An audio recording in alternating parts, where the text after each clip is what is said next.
ఉంది. గతంలో లోక్సత్తా జేపీ గారు కావచ్చు, వామపక్ష పార్టీలు కావచ్చు, వాళ్ళ 1-2 స్థానాలు ఉన్నా కూడా అసెంబ్లీకి వచ్చేవారు, మాట్లాడేవారు, వాళ్ళ గళం వాళ్ళు వినిపించేవారు. అంటే ఇతనికి కనీసం ఆ స్థాయి లేదు, అవగాహన లేదు. రెండు అక్కడ ప్రశ్నిస్తారు కదా, ఇతను దేని గురించి మాట్లాడగలరు అసెంబ్లీకి వెళ్ళి? పోలవరం గురించి మాట్లాడితే పోలవరం గురించి మీరు చేసినట్టు అన్యాయం అక్కడ అధికార పక్షం వినిపిస్తుంది. అమరావతి గురించి మాట్లాడితే అమరావతికి ఈ రోజుకి మీరు చేస్తున్నటువంటి కుట్రలు, మీరు రాస్తున్నటువంటి లేఖల గురించి అక్కడ నిలదీస్తారు. అదేవిధంగా పారిశ్రామికవేత్తల గురించి మాట్లాడితే మీరు పారిశ్రామికవేత్తలు ఏ విధంగా పారిపోయేలా చేశారంటే ప్రశ్నిస్తారు. అతనికి చెప్పడానికి సమాధానాలు లేక, అసలైన పాయింట్ ఏంటంటే అతను అసెంబ్లీకి వచ్చి మాట్లాడడానికి అవకాశం కానీ ఏమీ లేక, సమాధానం లేక పారిపోవడానికి దీన్ని ఒక అవకాశంగానో ఒక విధంగా తీసుకొచ్చి నాకు ప్రతిపక్ష నేత హోదా కావాలని నిన్న పవన్ కళ్యాణ్ గారు చెప్పారు. నిజంగా వీళ్ళు జర్మనీ వెళ్ళిపోమని చెప్పేసి కారణం ఏంటంటే జర్మనీలో అయితే డైరెక్ట్ ఎలక్షన్స్ ఉంటాయి, ప్రత్యక్ష ఎన్నికలు ఉంటాయి, అటువంటి చోట వస్తుందేమో తప్ప ఇక్కడైతే రాదు అనేటువంటి విషయం చాలా స్పష్టంగా చెప్పడం జరిగింది. అంటే ప్రజలు కూడా, నేనేమంటానంటే ఆ 11 నియోజకవర్గాల ప్రజలు కూడా ఒక్కసారి ఆలోచించుకోవాలి. మీరు మీ నాయకుడు ఎన్నుకున్నది ఎందుకు? వెళ్ళకపోతే ఎందుకు రాజీనామా చేసే? నీకు జీతాలు తీసుకుంటే మానేస్తున్నాడండి అతను? వాళ్ళకి కావాల్సినటువంటి ప్రభుత్వ సదుపాయాలు మానేస్తున్నారా? అన్ని అనుభవిస్తున్నారు కదా. అంటే అన్ని అనుభవిస్తారు కానీ అసెంబ్లీకి రారు. తాడేపల్లి ప్యాలెస్లో కూర్చొని ప్రెస్ మీట్ పెడతారంటే అసెంబ్లీలో వీళ్ళు సమాధానం చెప్పాలంట. ఏమైనా అర్థం ఉందా? ఈ రోజు మరి ఏదో కడప వెళ్తాడంటే కడప నుంచి ఏదో బెంగళూరు వెళ్ళిపోతాడని చెప్పేసి మళ్ళీ ఒక వార్త వస్తుంది. అంటే నేను అంటుంది ఇటువంటి నేతలు, అంటే అసెంబ్లీ అనే దాన్ని ఒక వేదికగా చేసుకుని ప్రజాగళం నిర్మించడానికి ఎటువంటి యోధానుయోధులు ఉండేవారు ఆ గతంలో మన ఆంధ్రప్రదేశ్ అసెంబ్లీ అంటే. అటువంటి స్థాయిలో మరి జగన్మోహన్ రెడ్డి లాంటి వ్యక్తులను చూస్తుంటే నిజంగా ఒక విధంగా ఆశ్చర్యంతో పాటు బాధ కూడా కలుగుతుంది. వీళ్ళనా ప్రజాప్రతినిధులుగా మనం చూసుకోవాల్సి వచ్చింది ఇటువంటి వ్యక్తులనా?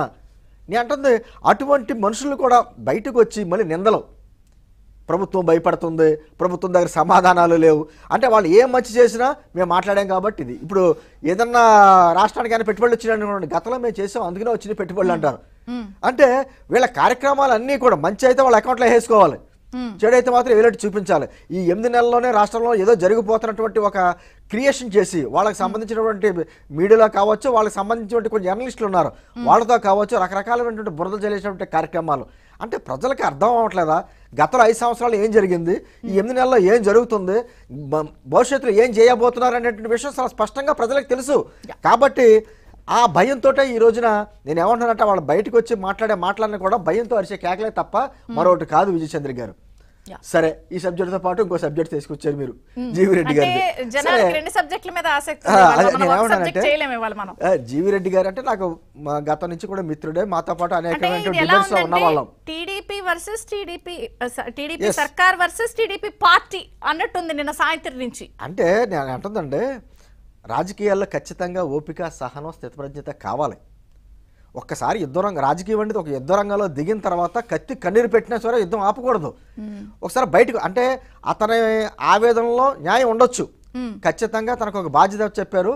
కానీ గతంలో ఆ ఫైబర్ నెట్ లో అనేక మంది అంటే సంబంధాలైన వ్యక్తుల్ని, ఆ వ్యక్తులకి కూర్చోబెట్టి జీతాలు ఇస్తుంటే అతను తట్టుకోలేక వాళ్ళని తీసేయడం, ఆ తీసేసిన వ్యక్తులకే మళ్ళీ ఇంకా జీతాలు ఇవ్వడం, ఆల్రెడీ మళ్ళీ మార్చికి కూడా జీతాలు ప్రిపేర్ చేశారట.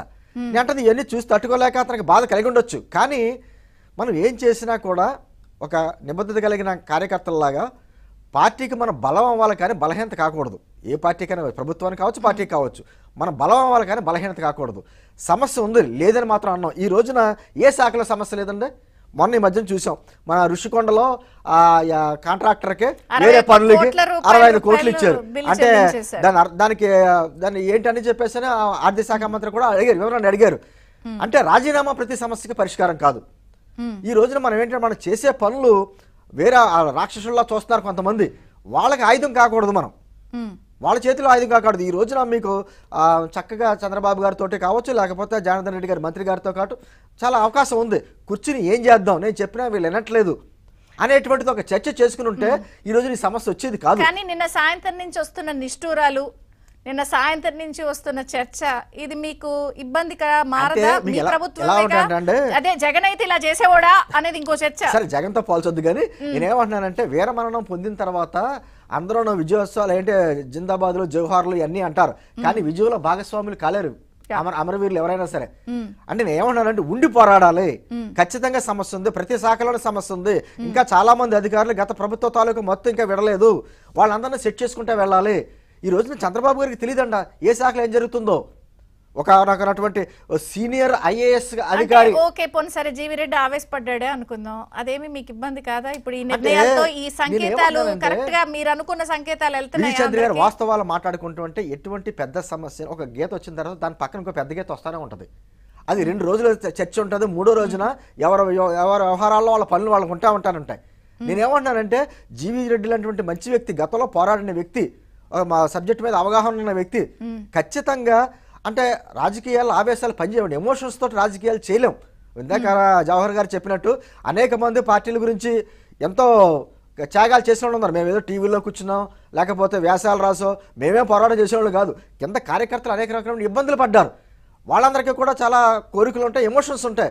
ప్రజల భావోద్వేగాలు బట్టి పాలన సాగదు, అక్కడ ఉన్నటువంటి పరిస్థితులను బట్టి చేస్తుంది. అంటే చంద్రబాబు గారు లాంటి సీనియర్ వ్యక్తికి తెలుసు అంటే నేను అంటే కూర్చుని మాట్లాడుకునేటువంటి అవకాశం ఉంది.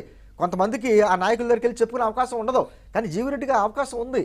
ఉండి కూడా అంత తొందరపడవలసిన అవసరం ఏముంది? నిజంగా సరే ఈ దాని ఏమంటారో ఈ భజన చేసే కార్యక్రమం నాకు అక్కర్లొద్దు, అనవసరం, నేను ఏదో ఒక మంచి చేయాలని వచ్చాను, కానీ నాకే అటువంటి అవకాశం అయినటువంటి పరిస్థితులు ఉన్నాయి కాబట్టి నేను అదే అంటున్నానండి. పరిస్థితులు ఉన్నాయి, ఖచ్చితంగా ఇబ్బందికర వాతావరణం ఉంది. కొంతమంది ఏం చేస్తారంటే ఆహా ఓహో వీరుడు సూర్యుడు అని పొగుడుతారు. ఆ పొగడతలో చెవులకి ఇంపుగా ఉంటాయి తప్ప ఆ తర్వాత ఏంటి పరిస్థితి, వాట్ నెక్స్ట్? ఇప్పుడు అంత యుద్ధ వీరుడికి ఎంత యుద్ధ వీరుడైనా కూడా చేతిలో ఆయుధాలు ఉంటేనే యుద్ధం చేయగలడు. ఆయుధం లేకపోతే అది పదవి కావచ్చు, అవకాశం కావచ్చు, కళ్ళప్పటి చూస్తూ ఉండాలి. అంటే అటువంటి అవకాశం అతనికి వచ్చింది. అనేక మంది ఈ రోజున నామినేటెడ్ పోస్టు గురించి ఎదురు చూసేటువంటి వ్యక్తులు ఉన్నారు, ఎప్పుడా అని. అటువంటిది ఒక మంచి పదవి అతనికి చేతికి ఇచ్చిన తర్వాత అతను గతంలో కూడా ఒక ఆవేశపడినా కూడా సరే ఒక మంచి వ్యక్తి, అనుభవం ఉన్న వ్యక్తి అని అతనికి అవకాశం ఇచ్చిన తర్వాత అతను ఆ విధమైనటువంటి తొందరపాటు ఏమవుతుందంటే పార్టీకి ఇబ్బందే, అతను వ్యక్తిగతంగా అతనికే ఇబ్బంది. సరే అతను ఏదో న్యాయవారి వృత్తి చేసుకుంటాను నేను రాజకీయాల్లో ఉన్నాను చెప్పినా కూడా వ్యక్తిగతంగా అతనికే ఇబ్బంది. ఇప్పుడు అతను వాయిస్ కోల్పోయింది కదా పార్టీ. అంటే ఇవన్నీ కూడా మనం ఏమంటున్నామంటే ప్రస్తుతం ఉన్న పరిస్థితుల్లో పార్టీకి కూడా రాజీనామా చేసేసి అంటే పార్టీ గురించి రాజీనామా చేస్తుంది. నేను ఒక 4 రోజులైనా సైలెంట్, నాకు విషయం తెలిసింది, ఒక 4 రోజులైనా సైలెంట్గా ఉంటాను సర్దుమవుతుంది కదా అనుకున్నాను నేను. కానీ ఇంత తొందరపాటు నిర్ణయం తీసుకుంటానని చెప్పి నేను కూడా అనుకోవాలి. అన్నిటికీ చేసేసాడు. దానివల్ల ఏంటి ఎవరికి లాభం అంటే ఒక చర్చకి తావచ్చింది కదా. ఈ రోజున మనం ఏమన్నా ప్రతిదానికి కూడా అంటే మన ఇంట్లో సమస్య కావచ్చు, పార్టీల సమస్య కావచ్చు, ప్రభుత్వాల సమస్య కావచ్చు, మనం చేసే పని మన అధిష్టానానికి బలం కావాలి తప్ప బలహీనత కాకూడదు. మన ఎమోషన్స్, మన ఆవేశంలో నష్టపోకూడదు. మన ఆవేశం, మన ఆలోచనలు అన్నీ కూడా విత్ ఇన్ లిమిట్లో ఉండాలి తప్ప ఆ గీత దాటి బయటికి వెళ్తే